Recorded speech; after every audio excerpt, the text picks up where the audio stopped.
Chapter 12.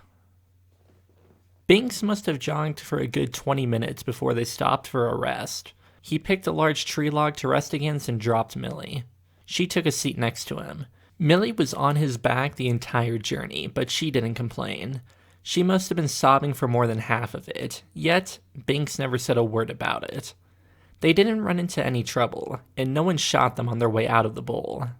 "What happened?" Millie managed to ask. Binks sighed. He was still a bit shaky. "I was on the run myself. Just ran into Jackal and his cronies by chance." "On the run?" Millie interjected. Binks just waved the question aside. "Okay, Jackal?" Asking who he was. "You don't know him?" Binks asked. "Thought you tangled with him before." Millie just shook her head.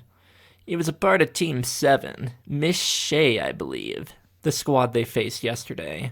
Millie didn't have much memory of that fight, nor did she want any. "Anyways," Binks continued, "I was on that ridge when I spotted Jackal. Didn't want to move past him without putting that monster in check. He had a hostage, a young man that had a resemblance to the fellow you were with." "Roger," Millie whispered. "We were trying to find him." "Teammate of yours?" Binks asked. Millie nodded. "Roger was Connor's twin brother." Binks nodded, seeming to become clearer on the situation. "That explains it. A brotherhood would be enough to turn on your comrades." Millie rose a brow in puzzlement. "Roger was the hostage. Leverage against Connor," Binks explained. "Most likely, Jackal wanted Connor to lure fellow team members into an ambush in exchange for Roger's life. Probably some vengeance on your team, I'd imagine." Millie had no words. "It's a piss-poor scenario, no matter how you'd slice it," Binks finished. There was a long silence, then Millie asked, "And you were just there?" "I saw you guys walk into the bowl," Binks continued. "I was watching Jackal to see if he'd fire on you or how the situation would play out." Binks was silent for a moment. "I think that Roger man was drugged or something. He put up no fight when Jackal put the noose over him and brought him to that cliff. I thought Jackal would savor the moment." Binks placed his hand on his forehead in grief. "He didn't. He threw that man off the cliff, then the shot was fired. I turned down to you guys and saw that shotgun guy was moving towards you and..." Binks shook his head furiously. "Fuck, I just shot him. Jackal's men started shooting at me and things just kicked off." Binks let out a frustrated sigh. "Jackal won't be following us. I blew off his fucking arm with one shot. Most likely he's dead. If not, he still shouldn't be bothering us in that condition. That fucking monster." "Then why'd we run so far?" Millie asked. "Because I didn't kill them all." Binks growled more to himself. He didn't need to elaborate more. Millie got the picture. They were quiet for a bit, lost in thought. "Your sister all right? Were you two on the same transport?" Millie asked, trying to maybe change the subject to something a bit more pleasant. Binks didn't answer right away. "We both lost our partners. Let's just leave it at that." Millie took that in. She didn't even remember if she'd thanked Sierra for the little things she did. Mostly just those changing rooms. But she seemed like a nice enough person. "I'm sorry," was all she could manage. Binks nodded, not seeming to be annoyed by how little her words were. He just took them in. "We all are. We all have regrets about today." That was true in every way, Millie thought. Gorge came back into her mind. She just couldn't believe what had just happened. She couldn't become like Chase, not now. She had to keep going, like she always had. Millie downed a pack of rations and some water. They then began to get moving once again. "Where are we heading to now?" she asked. "Where were you two heading before that detour?" Binks asked back. "To the ward," Millie answered quietly. "As better of a place as any. That's where we're heading." Binks had an air of confidence with those words. Millie hoped it wasn't for show and that he actually knew where he was going. It seemed that the fighting had died down considerably over the past hours as they didn't run into anybody on the journey to the ward, just the carnage that they left behind. Binks spotted some individuals about half a kilometer out from the ward. "I think I recognize them," Binks told Millie as he looked down his scope. "So?" Millie questioned. "Members of my squad," Binks replied. "Then shouldn't we go say hi?" "I feel like there's a 50% chance that they shoot us on sight." Millie let out a sigh of disappointment. "Great," she muttered. Couldn't they catch a break? "Let's take our chances. You stay put and wait for me to wave you down, Binks continued. Why wait up here? So you can take shots if things go south, Binks answered confidently as he got up to leave. She hoped that they both knew how pointless that sounded. He was the sniper, not her. Binks made his way down the hill. The group didn't shoot him on sight, to Millie's relief. One of them approached Binks and started to have a chat with him. Binks then waved Millie down a moment later. She slid down the hill and approached the two. Stocking up a force, Millie heard the woman talking to Binks say as she approached. Who's they? Binks asked. 2 team leaders, Sly and... The woman paused, thinking of the name. Cloud? I don't remember. Sly's name caught Millie's breath. He is alive, she thought. Your sniping skills are top-notch, Binks, the woman continued. I'm sure they would love to speak with you. About? Binks asked, growing a bit skeptical. You'll have to ask them. Up the ridge, she pointed. I doubt anybody should bother you two past this point. Binks nodded and pushed past with Millie in tow. They reached the top and saw a group gathered around a large flat rock. Millie recognized Sly and Kristen instantly. The others, not so much. Millie ran and embraced Kristen around her waist. Kristen was surprised for only a moment before looking down and giving Millie a warm smile with a pat on the head. Millie started to shake uncontrollably, and Kristen's pat turned into a returning hug. Sly looked up at Binks and frowned slightly. He looked around, seeing if anyone else had approached with Binks and Millie. Sly asked, Anyone else with you two? Binks shook his head. I'm afraid we're the only survivors of our pairs. Sly turned to Millie. She just had her face buried in Kristen, not wanting to face anyone for this discussion. That was all the confirmation he needed. Binks also informed him that Roger and Connor had also lost their lives. Weren't those the main people in the squad that you were missing? A man wearing a khaki-colored cowboy hat asked. He looked to be in his mid-40s with brown eyes and white skin. Sly's nod was his only response. Millie frowned and faced Sly. Where's Chase and your partner, Sly? Kristen returned the frown and replied, I never found Chase out there. Sly nodded, rubbing his tired eyes. Same with my teammate. Lost in the blizzard. Who knows? Millie was getting numb to this feeling of loss. She also felt a flare of anger rise within her. She wanted to scream at Kristen, asking why she didn't try harder to find him. But she could also see how this happened. The weather was bad. One wrong turn could have led Kristen further from Omar. And what if she did find him? In his state, he would have been a liability. Just like how she was a liability to Gorge, and everyone else here. Millie's going with you, Millie heard Sly say. She had missed most of the conversation, dwelling in sadness, and Cloud was looking right at her, inspecting her. Cloud began. She's with your team, Sly stated. Cloud shook his head, holding his ground. Nah, no. This isn't some bloody daycare, Sly. Binks cut in. She can hold her own. Have you ever been shot by that damn cannon? Not a pretty sight. Cloud was pondering this statement, but Millie was still frowning, trying to find the pieces she missed in this conversation. Also, when did Binks ever see her shoot? Look, Binks continued, my sniper rounds aren't 100% effective against Hyperic's armor. One shot from that cannon rifle thing weakens the armor and it's a clean kill for me. Cloud rose a brow. You make it sound like you're a part of this. If it's a way out, then obviously I am, Binks replied. A way out? Millie asked. See, she's not even bloody listening, Cloud retorted.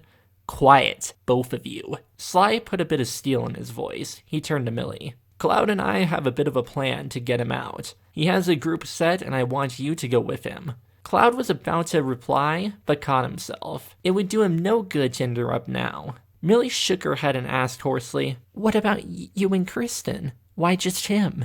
2 reasons, Sly said calmly. 1, everyone can't just escape through the underground of the ward. It's not realistic. It would be chaos trying to get everyone down there, and the warden will easily be able to box us in. We need someone with authority, a team leader, to rally the people that are left out here. Most people will want to die trying to kill the warden and take the ward, then continue with this puppet show. Sly smiled, pointing to himself. That's where my charm comes into play. What the hell is your second reason? Cloud asked. You just stated the plan. Is there something I'm missing? The second reason? Sly shrugged. I just have a personal vendetta to settle with the warden is all. Millie turned to Kristen. Kristen smiled in return. I'm with him, dear. Started this with him, I'll end it with him. Oh, I'm touched, Sly said dramatically. Kristen just punched him in the shoulder. Okay, that's not helping our chances, Sly groaned, rubbing what was sure to be a bruised shoulder. You'll die, Millie whispered. Sly caught her words. Not the brightest vote of confidence, but it's not your concern. I think I have a say in what's my concern, Millie yelled. Kristen met Millie's eyes and grabbed her shoulders. You have the best chance at a normal life. You aren't a criminal.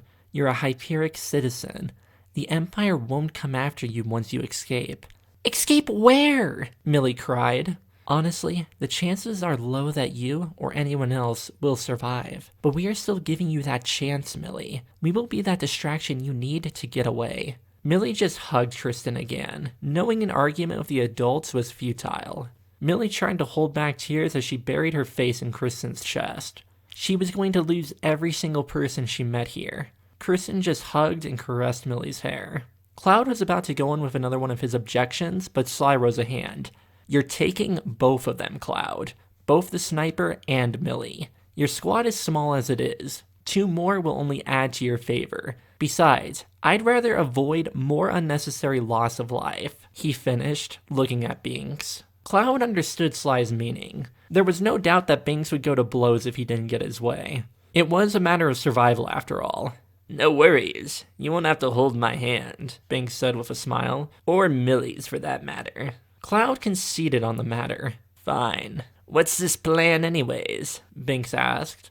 Simple, Sly explained. I'll be taking some troops and scaling the walls. When we get to the top and start the party, Cloud will lead the bulk of our force to the wall we scaled and simply blow a hole through it.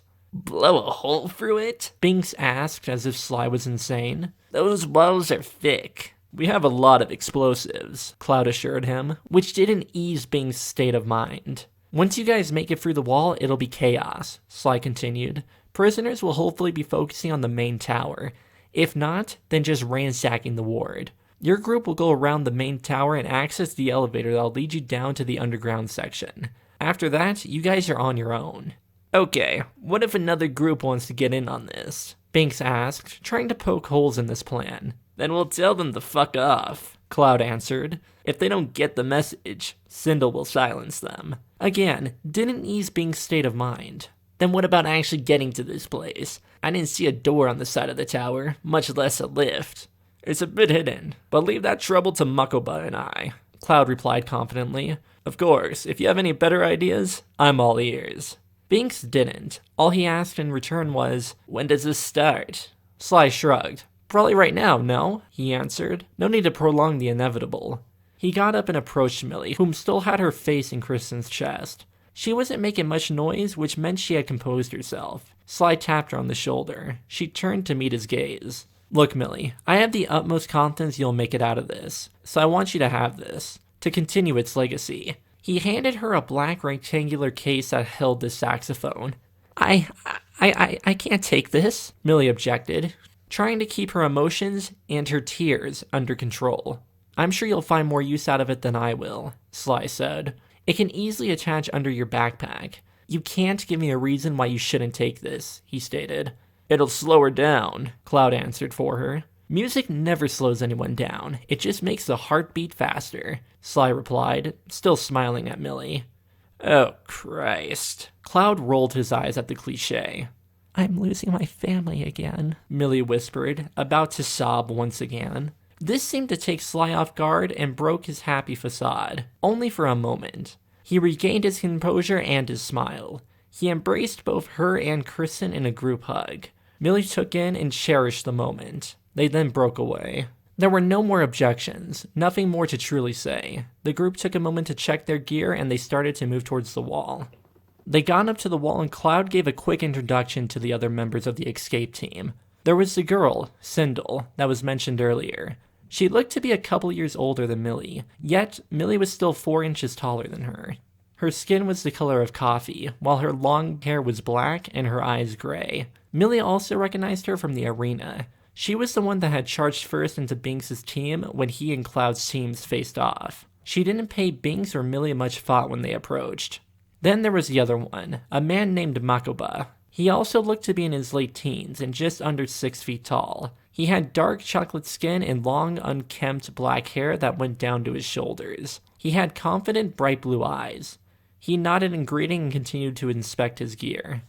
"Okay, let's get started," Sly said. "Kristen, when the wall falls, push towards and take the northern tower. We'll push the center from 2 sides." Kristen nodded in acknowledgement. Sly turned to Cloud's group. "This is it. Best of luck to all of you." The group nodded their appreciation. Millie just rose a hand in goodbye. Sly smiled and nodded back to her. Then he and 9 others started to climb their way up the wall with whatever scaffolding gear they had. It took them nearly 15 minutes to reach the top of the wall. During that time, Cloud was getting the explosives organized. "We'll have to be quick about this," Cloud called to the people moving the explosives. They had 3 large crates of the stuff with a handle on either side. 2 people were attached to each crate. As soon as the first exploded, the next crate would be positioned in the dent in the wall. Cloud said that 3 crates were probably overkill, but Binks still had his doubts. They put the first crate into position. They heard the fight start above minutes later. The crate was lit. "Ears!" Binks called, and just in time. Millie slammed her hands to her ears and shut her eyes as the crate exploded seconds later. Millie didn't know if it helped because her ears still shrieked. She heard another explosion that sounded far, then a third. She then felt someone grab her arm and she was dragged forward. She was disoriented. Her rifle swung from its strap. She opened her eyes to try to get a fix on the situation. They had made it through the hole that was blown out of the wall, and it was absolute chaos. People were getting gunned down all around her, both guards and prisoners alike. Binks was in front of her, popping off rounds with his sniper rifle. She also realized that was Makoba guiding her forward. He was shooting off rounds with a handgun. Millie shook him off and put both of her hands on her rifle. Makoba looked back at her, and she gave a confident nod, which she was not feeling in the slightest. A grenade went off 15 meters away, which made her jump slightly. Makoba still nodded back at her. She followed him and Binks around the center tower. She saw that Cloud and Sindel were leading the way. They reached around the tower to where the door should be. They ran into a man crouched at the location. Cloud immediately rose his rifle, and Millie was afraid he was going to shoot. The newcomer was definitely not a guard. He was too messy with bloodstains and dirt. "Let's just back away from the door now," Cloud advised the newcomer at gunpoint. The man got up. "Just going to disturb a man's work like that?" the newcomer said in that all-too-familiar casual way. "You're Ace Kraft, aren't you?" Cloud asked in not so cheerful of a tone. "Recognize my generous work, I see," Ace said with a smile, although his smile wasn't fooling Millie at least. Ace's face was paler than normal, and there was a decent-sized dark red blood stain under the right side of his ribs. The blood seemed to have done a good job at seeping through his clothes. Must have been a grisly slash underneath Ace's shirt. Along with a number of other wounds, it was obvious that Ace was in rough shape. Yet, he still smiled when he saw Millie. "Nice to see you again, Pinky." Only one person had used that nickname, and it had stuck. Now, that person was gone, though, and the nickname out of Ace's lips just brought anger and sadness. "You call me that again, and I break your nose," she threatened with a bit of menace that surprised even her. Cloud nodded with respect. Ace winced. "Nice to see you too, Ace. That's what—" "Shut up and back away from the door," Cloud replied, not amused. Sindel seemed to be getting a bit agitated as well, standing next to Millie. No, Ace refused. "I'm almost done, and I'm pretty sure our goal is the same here." He crouched down and started to trace his finger around a crack going up. "And how might you be almost done with this?" Cloud inquired. "Well, I'm not almost done. I'm just getting started, but it's a quick process," Ace replied. "How the hell did you get here before us?" Cloud continued his line of questioning as Ace worked. "You weren't with our group." Ace shrugged. "I have my own mischievous ways.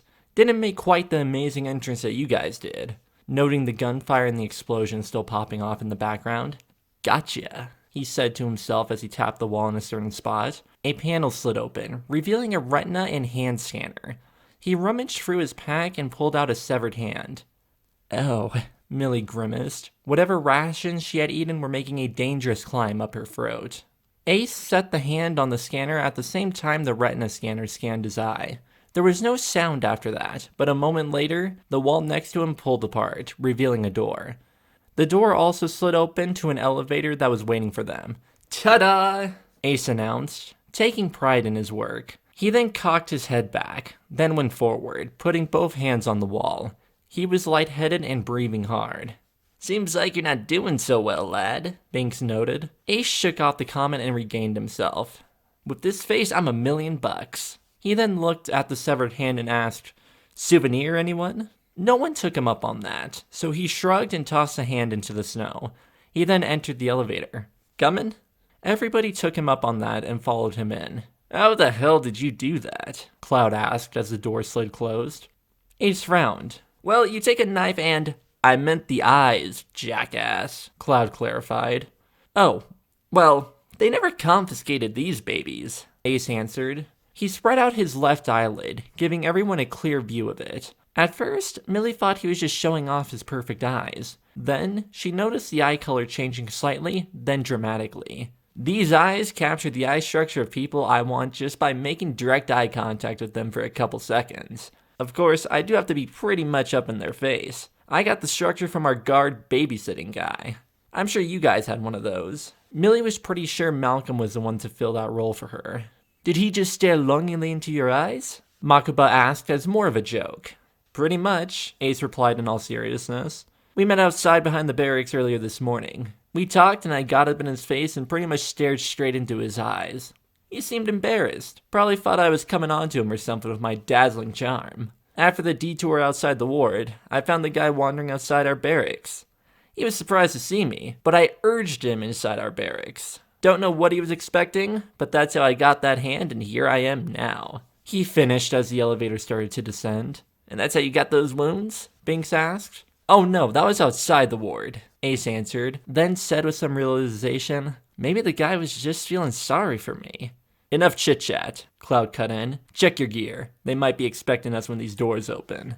The elevator opened to an empty, clean, glossy white hall. The only thing actually in the hall was a cart to the left of the wall that had some kind of supplies. The hall brought back memories of when Millie was down here a couple days ago. Dr. Glad's office wasn't too far from here. She hoped he was doing all right. One of the good people she met out here. Cloud, Makuba, and Sindel were the first out. They were slow and cautious stepping out, not trusting the lack of security. That didn't last long as 4 armored guards came rushing around the corner at the far end of the hall. The guard in the lead slid to a stop as soon as he saw Cloud's group. He stacked inside a nearby doorway while the second guard took a spot on the opposite side. The other 2 backtracked slightly and took positions on either side of the intersection hall. Had they caught the Hyperic's guards by surprise? "Find some cover," Cloud ordered as he and Sindel got into a doorway on their left while Makuba took the right door. Millie found cover in the left side of the elevator while Ace took cover on the right. Binks just hit the ground prone and snapped off a shot down the hall. Makuba and Cloud followed suit, opening fire as well. The guards returned that fire. "Millie," Binks called. "Try to take a shot. Second right." Guard back right, Millie thought. She still had 2 rounds in her rifle. She peered out and saw her target. She jerked her head back, not wanting to get shot. The enemy was pretty much just shooting at Cloud and Makuba, though. Binks was using the cart to block their line of sight on him. He did a quick roll out to the middle of the hall to fire a shot or 2 till he received the shot back and rolled back to his original spot. They never fired on him instantly, so Millie probably had a second or 2 to line up her shot. She did just that. She peered out and fired a second later. The ball hit the wall a meter from her target. The guards swung out of the cover to take a shot at Millie, but she was faster. She had already fired her second shot and was back in cover. The shot hit and caved in the lower breastplate of the guard's armor, but it didn't stop him. That changed when Binks rolled and fired the deciding shot. Blood sprayed and Millie peered out to see her target drop to the floor. "Moving up," Cloud called. "Covering," Makuba replied as Cloud and Sindel moved to the next doorway on Makuba's side. They repeated this process, ending with Makuba on the left side. Ace had moved to Cloud's old spot and asked, "Suppressing?" "Suppressing," Cloud acknowledged, and both he and Makuba fired everything they had down the hall. Sindel sprinted from her spot and down the hall. Ace followed suit, being a second behind. They both relied on their teammates to not shoot them in the back. Sindel took the first guard on the right, while Ace got the left. Their enemy was taken completely by surprise and was dealt with quickly. As soon as the two reached their targets, Binks got up and sprinted down to the end of the hall, past Ace and Sindel. He turned down the right side where the last enemy should have been, and snapped off 3 rounds. The last enemy had tried to run down the intersecting hallway, but Binks' rounds had found the man's back and dropped him to the ground, dead like the rest of his companions. Millie and the rest got around Binks and surveyed the situation. "Good shot," Binks told Millie. She didn't know how she felt about that, so she just nodded. Ace was panting hard. He was looking a tad bit worse, but still got a nice job, team. Sindel had spots of the enemy's blood on her as she had stabbed and sliced her target to death. Cloud was as composed as ever. "They weren't coming for us," Cloud noted. "We took them by surprise." "They were probably heading up to the top," Binks assumed. "In quite the hurry, it looked." Cloud nodded, but still seemed to be pondering his own statement. "Those shots were bound to cause attention," Makuba pointed out. "So the question is, left or right?" No one gave an immediate answer. Millie realized they were sailing blind through these halls. This really shouldn't have come as a surprise. Millie couldn't even remember how to get to Dr. Glad's office from here, although she thought it was pretty close. Her walk through this place last time wasn't a long one. Cloud made his way down the left side without a word, and the others fell in behind him. Millie was third in this line, right behind Sindel.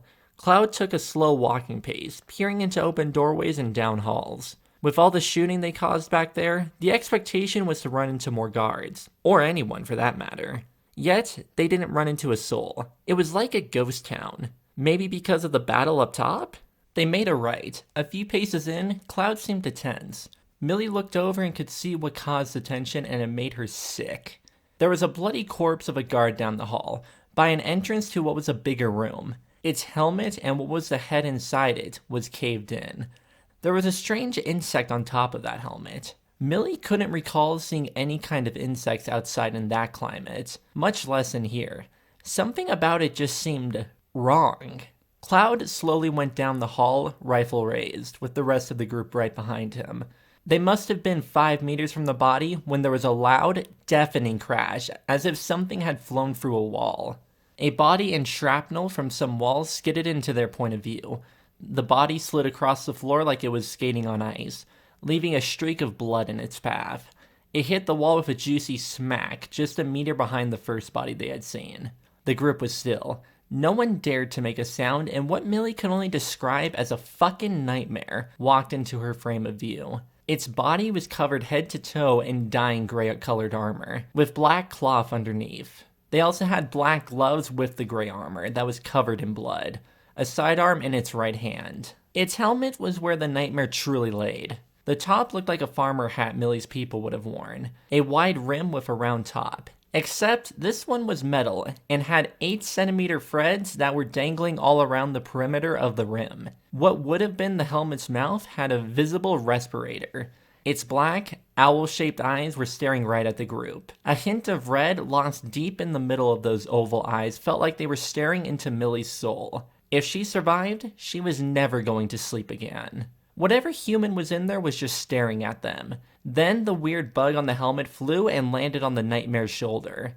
Then, with the nightmare still staring at them, started to dematerialize into nothing, and it was gone. "From sick to my stomach to being scared shitless," Makuba said after a few moments of terrified silence. "What a day."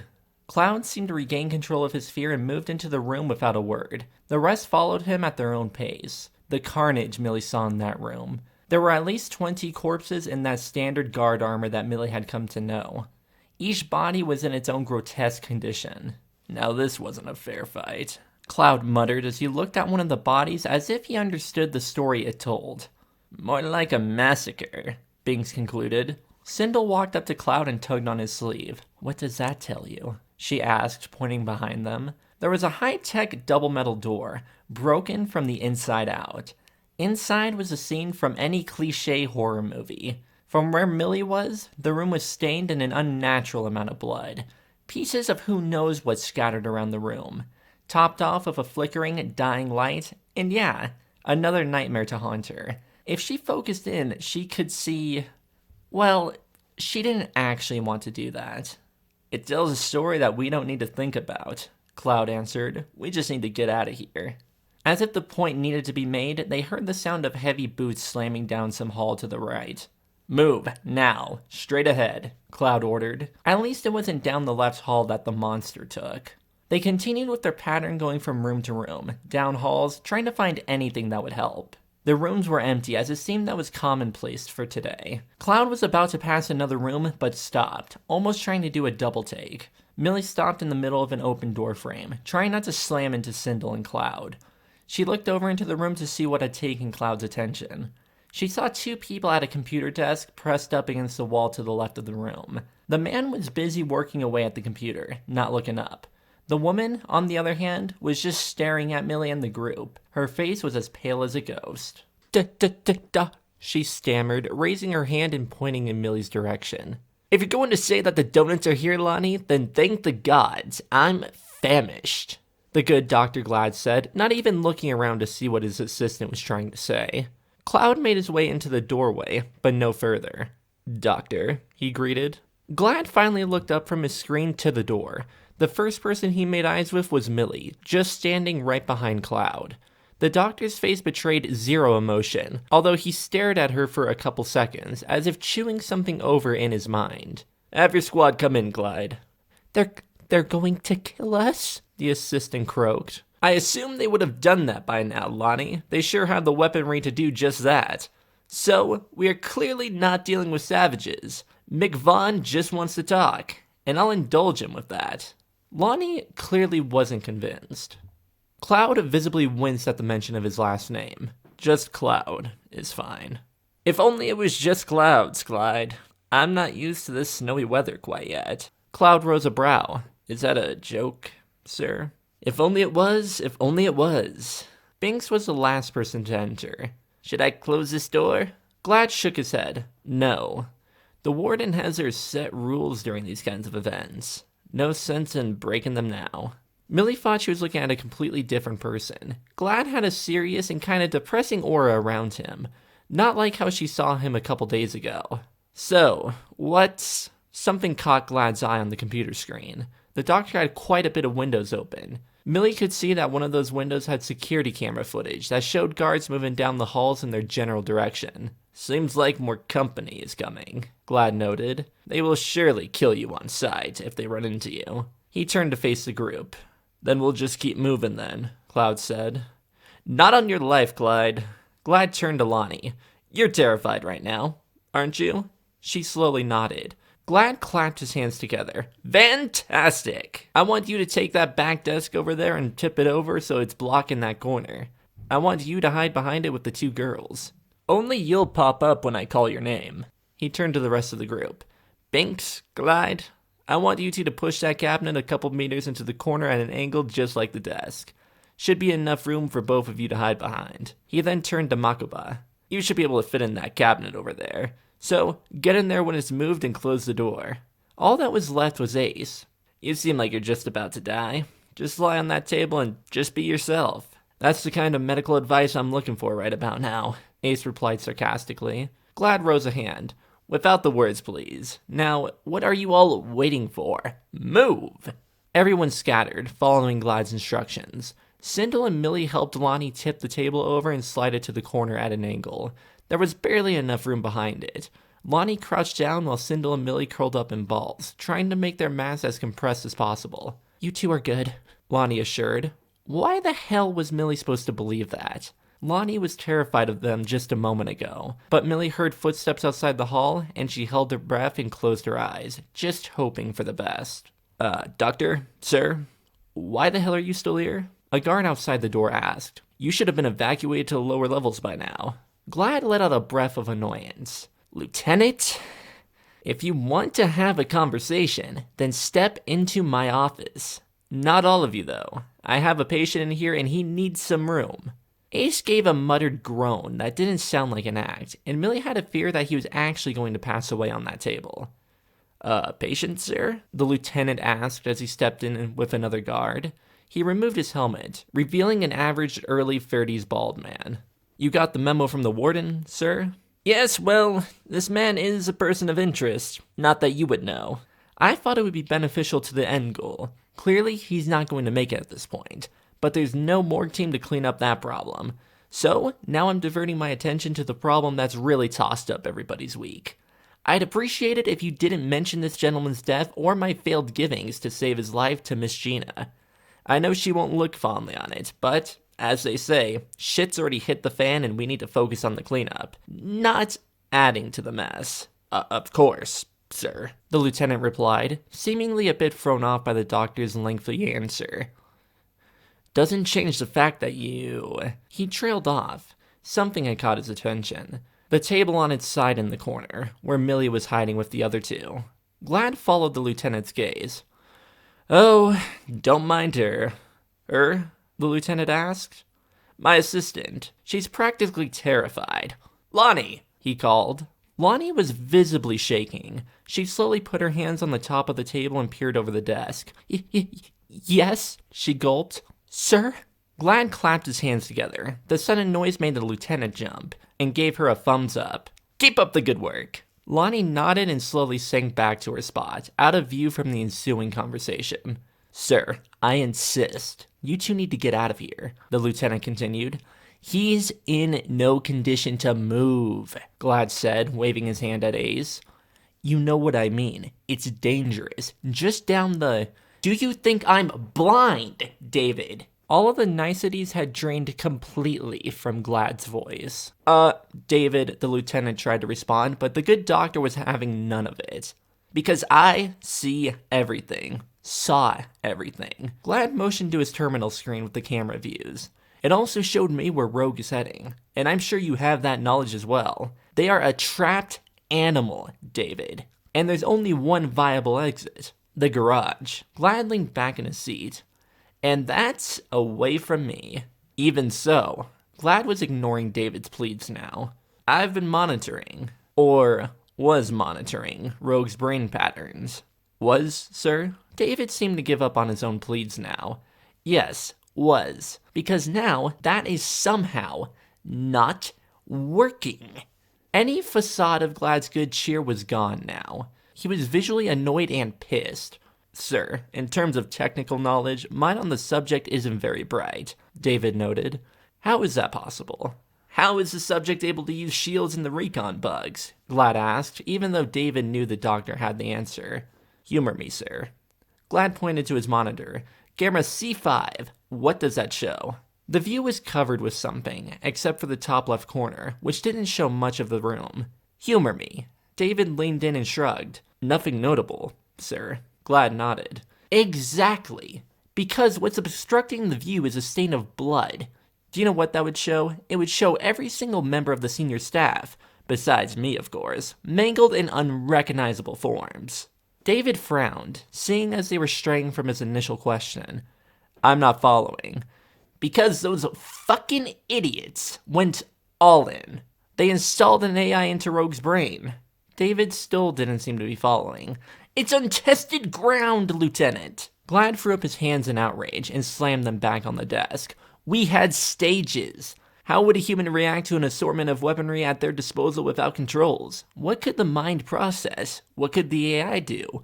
What could they do together? David saw the connections in the conversation. I guess we're seeing that now. No, we're not, Glad spat.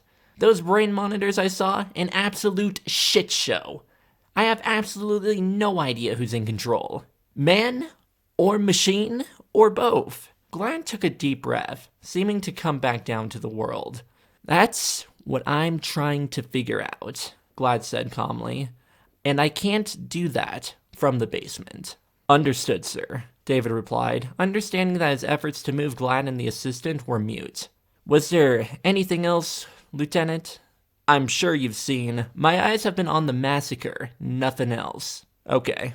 A couple of my men were killed by the elevator. There's a group from above down here. Glad sighed. Not surprising. Everything's a fucking mess. It's like Gina knew this would happen. David went to the door where the other guard had stood in his spot, not moving a muscle for the entire conversation. We can't stay here and protect you, sir. If those marauders from the top come by, I'll take my chances, David. Thank you, Glad said with sincerity. Also, the subject is cloaked, but they haven't passed out through the garage. David rose a brow. How do you know? Because your men are still alive. David nodded and slipped his helmet back on. Thank you for the warning, sir. And they left. Once the boot steps were out of earshot, Glad called, Okay, Lonnie, come on out. They're gone. The rest took that as a cue to get out of their spots, except for Ace. He remained just lying on the table. He really wasn't doing well.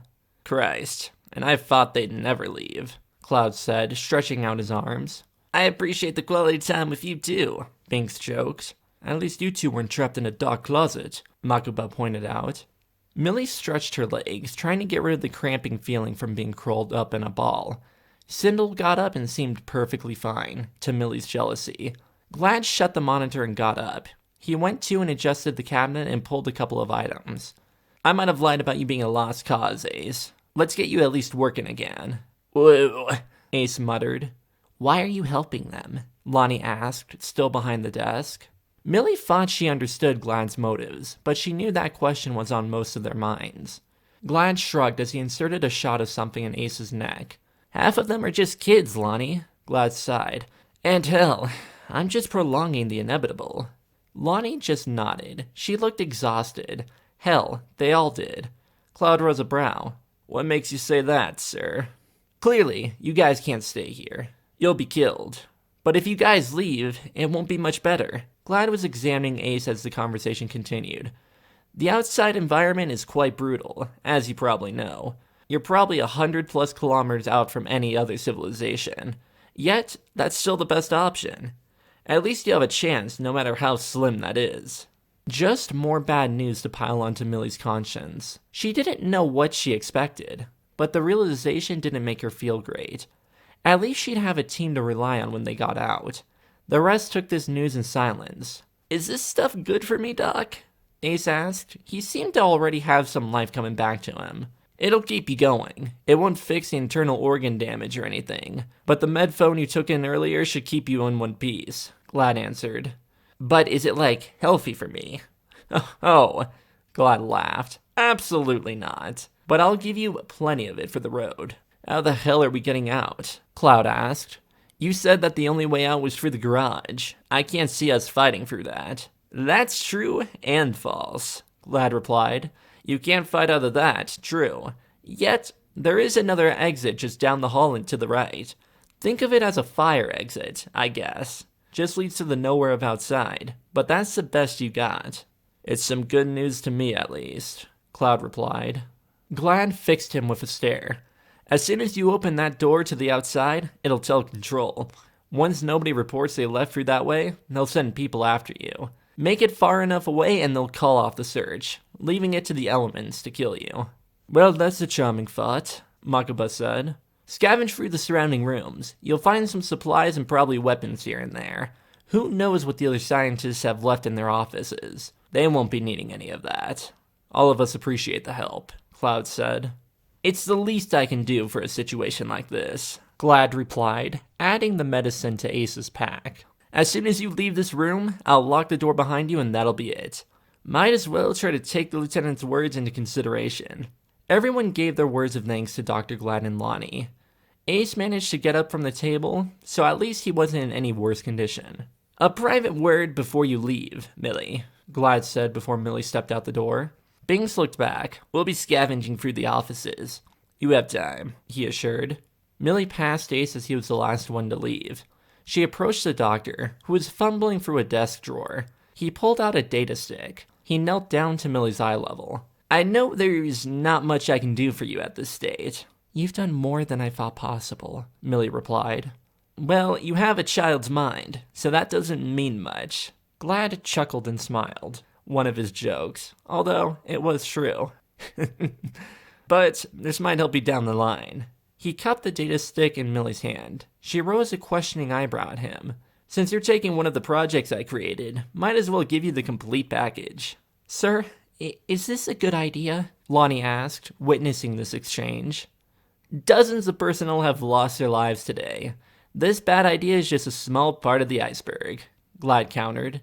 As usual, Lonnie didn't have a response for that. Glad just nodded at her. That's why she's my assistant, at least giving me the opportunity to see the mistakes I'm about to make. Millie frowned. What project did she have? The cannon rifle thing on her back? I haven't been making good use of it, she said as she tried to fumble the rifle straps off of herself. Glad put both of his hands on her shoulders, stopping her. If you're thinking about giving back my property, then don't. I've seen your matches. You've used it quite well. You've saved the life of it, although that's not the initial function of it. Millie frowned, not knowing how to feel about the gift Glad was giving her. What do you call the rifle? Glad smiled. Oh, it's a simple name. Project CBR-3. Simple? He patted her on the shoulder. I'll leave you to come up with a better name. I'm looking forward to it. Wouldn't we have to see each other again for you to get that? She asked, and Glad just winked at her. You said the chances are very small on surviving this trip. This seemed to drain Glad's good cheer for just a moment. I won't bullshit you. It's true. Yet, I have a strange feeling. He paused for a moment. A strange feeling that everything will turn out just fine. That's why I'm giving you all this. Not for it to vanish, but for it to be put to use. Millie held out the data stick. That, my girl, has blueprints on different types of ammo balls you can make for the rifle. A crafty mind can put that to good use. Millie tucked it into her pack next to the unicorn that Gorge gave her. You really think I can make it through this? Like I said, I'm not bullshitting you. You remind me of my children's tenacity. He gave her a warm felt hug. You'll be just fine. For God's sake, she thought she was going to cry again. She managed to just nod and return the hug. She kept herself in check. Best get going now. Lonnie gulped. Best of luck, ma'am. Thanks to both of you, Millie replied hoarsely. They both nodded as she exited the room. Goodbye, Glad said, and the door slid closed and locked behind her. That was touching. Millie jumped, not even noticing Ace sitting up against the wall next to the door. Yeah, where is everybody? Millie asked, trying to play off her scare. Ace didn't seem to notice or care. He was just staring at the ceiling. Even if the medicine stopped him from getting worse, he was still far from fine. Like Bink said, they're going through the offices. Why are you here then, waiting for me? You trust these guys not to leave without you? Ace asked, and then shrugged as if not caring for the answer. I got what I need, and this was just a neat spot to chill. Did she trust them? Did she? I guess I do, she replied, but Ace's mind was on something else. Let's get going to that magical exit, he suggested, and took a moment to get up. They found Makoba but where Glad said the exit would be, down an insanely long hall. The hall itself didn't have much, just some supply lockers here and there. The door at least looked sturdy and it was closed, so that was a good sign. Already got everything you need, kid? Ace asked Makoba. Makoba rose a brow. I should be asking you that, old man. Good acting back there, by the way. He gave Ace a wide smile. That didn't make Millie feel comfortable. Everybody's a damn comedian, huh? Ace muttered. Maybe that'll be my next profession, Makoba said, hearing Ace's comment. What do you think, Millie? Think I have the jazz for that? I don't even know you, Millie replied. Makoba just shrugged. Ace leaned against the wall and slowly took a seat. Millie just stood next to him, and they waited in silence. The only noise that could be heard was the ruffling in the distance, probably the others getting what they need. Binks approached a few minutes later with Cloud and Sindel in tow. Binks was the only one who got anything noticeable. A large brown bag was slung over his shoulder. What did you get there, man? Makoba asked with curiosity in his eyes. Binks shrugged. Mines. Is that even safe? It looks like you just tossed them in there. Binks nodded. And it's working out so far. Cloud was just staring at the door. I'm not good with suspense. Let's get this over with. He pulled the latch, followed by pulling the door back, revealing the outside world. Millie helped Ace to his feet and they joined the crew outside. Millie realized she didn't come close to appreciating how much warmer inside was. The sudden change to the freezing air was going to take a second to get used to. The weather seemed better, just slightly noticeable snowfall. She looked up. They definitely made it further down the mountain. How far was anybody's guess? The mountaintop slowly disappeared in the storm clouds above. Cloud was looking up at the mountain too. Oh God. Cloud sighed. The doctor wasn't kidding about being far from any civilization. We must be really far north. We're still in very high elevation, without a doubt, Binks agreed. We can assume the alarm that was mentioned went off too, Makoba added. Let's at least head down the hill a bit before we move out. Cloud nodded. They made their way a couple 100 meters down the hill until the ground flattened a little bit.